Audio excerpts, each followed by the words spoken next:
God can take, this is a tough one, I'm pausing out of respect. God can take the trespassed abuse and gory stories into the chapters of beauty for ashes for your destiny book. What about the place where someone trespassed abuse, increased trauma? Can there be a meaning amidst the drama of that trauma? In God's presence, in God's soil, His Word, you could have a cracked pot all around and feel like a cracked pot, but up comes this blooming rose, as in the midst of that trespassed abuse from the past, up comes a rose. And I think that rose is a fragrance for other people to smell and say, oh, there's hope. Or from that cracked place, you're able to minister to people. Show them how to draw near to God, and He draw near to you. Show them that He is near to the brokenhearted and saves those who are crushed in spirit. Or how about this? To move the dirt and dust away from the nuts and bolts of the issues of your life and call forth your extraordinary brilliance. To call forth your extraordinary brilliance in the glory that resides in you. And my heart for you is, don't hide. We can hide and self-protect. Come into the light. What's revealed in the light is covered in the blood. Go ahead and focus on it to the point of not hiding or going forward or past and not focusing on. Bring it into the reality of, oh, this hurts, this sucks. But then bring in the presence of God into all those places.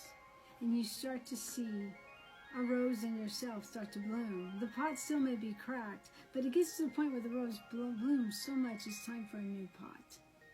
God is the one who creates the earthen vessels. What is that verse? We have this treasure in earthen vessels, but the power and the glory is I wish I had it right now. I think you know what I mean.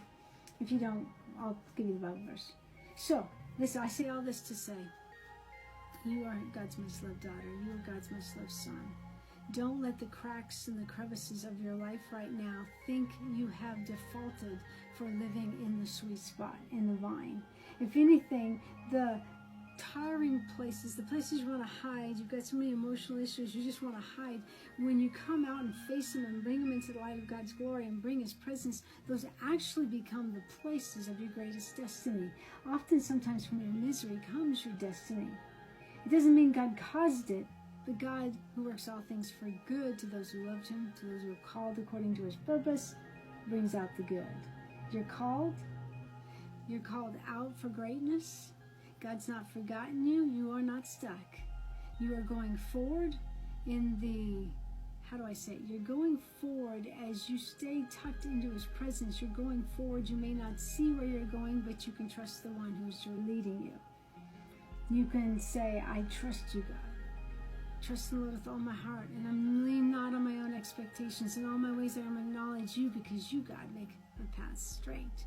Because you are near to the brokenhearted, so you're near to me. Even though I feel like, embrace the suck doesn't mean embrace it and ignore it. It means embrace it and then bring it into the embrace of grace with your Heavenly Father. Yeah, I see a rose. If you want to see that